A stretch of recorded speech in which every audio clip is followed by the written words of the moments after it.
Retour sur le plateau de Direct Investisseur. Tous les matins, on décrypte les tendances sur les marchés. C'est pas toujours évident. On va retrouver tout de suite en duplex Benoît Rousseau. Benoît Rousseau, une journée qui a mal démarré pour vous.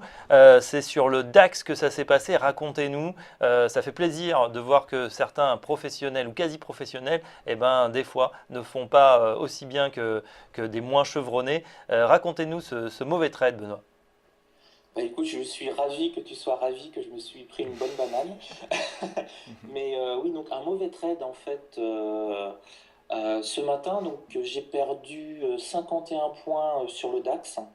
J'ai pris une position à 3 lots. J'ai eu moins 17 points multiplié par 3, moins 51 points. Et donc j'ai clôturé ma position. Donc c'est quand même intéressant de voir comment on peut essayer de gérer ses pertes, hein, puisque en bourse, si on veut être à peu près gagnant à long terme, je crois que la chose la plus importante, c'est la gestion des pertes. Alors, qu'est-ce qui s'est passé? Je vous mets le graphique là sur le DAX en 15 minutes pour avoir un peu la perspective. On a descendu, donc là on est à l'ouverture. À l'ouverture, on est dans les 11 840. On est descendu sur les 11 800. Et là, je me mets sur la cassure des 11 800, je me mets un petit peu plus bas. Je me mets à 11 875 pour me mettre à acheter pour un rebond. Donc j'anticipais qu'on pouvait encore perdre quelques points et pour jouer le rebond. Et hélas pour moi, on a rebondi en fait sur les 11 800 extrêmement rapidement.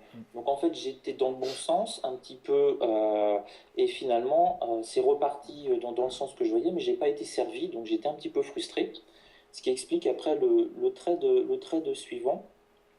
Et on a eu une accélération extrêmement importante puisqu'on est passé de 11 800 à 11 950 en 15 minutes.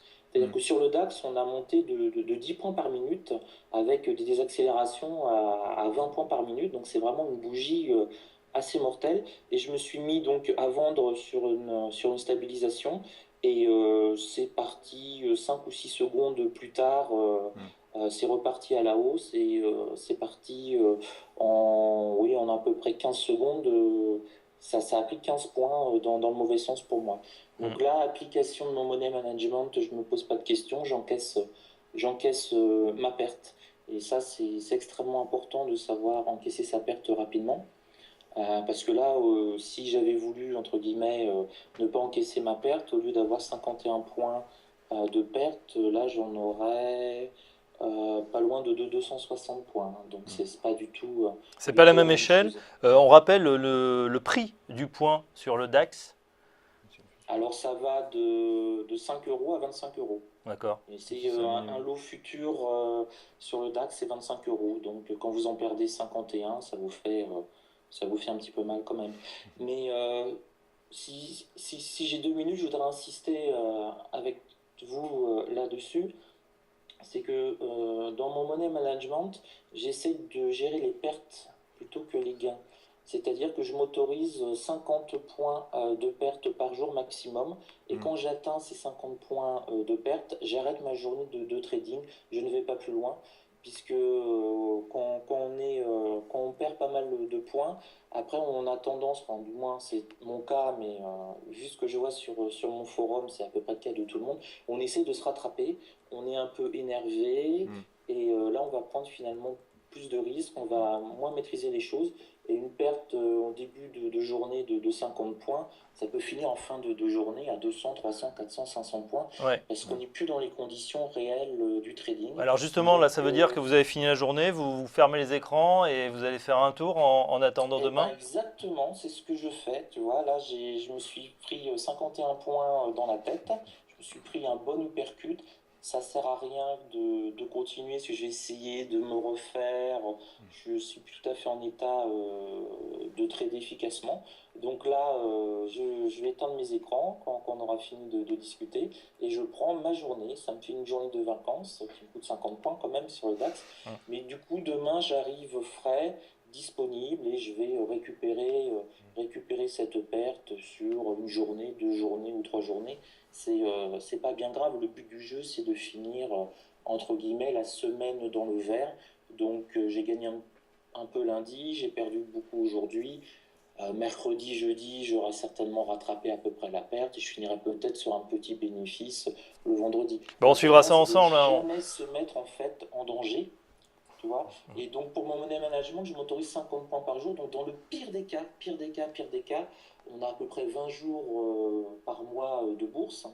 Dans le pire des cas, je sais que je perds 1000 points par mois sur le DAX. Et donc il faudra que j'enchaîne 20 journées de pertes successives.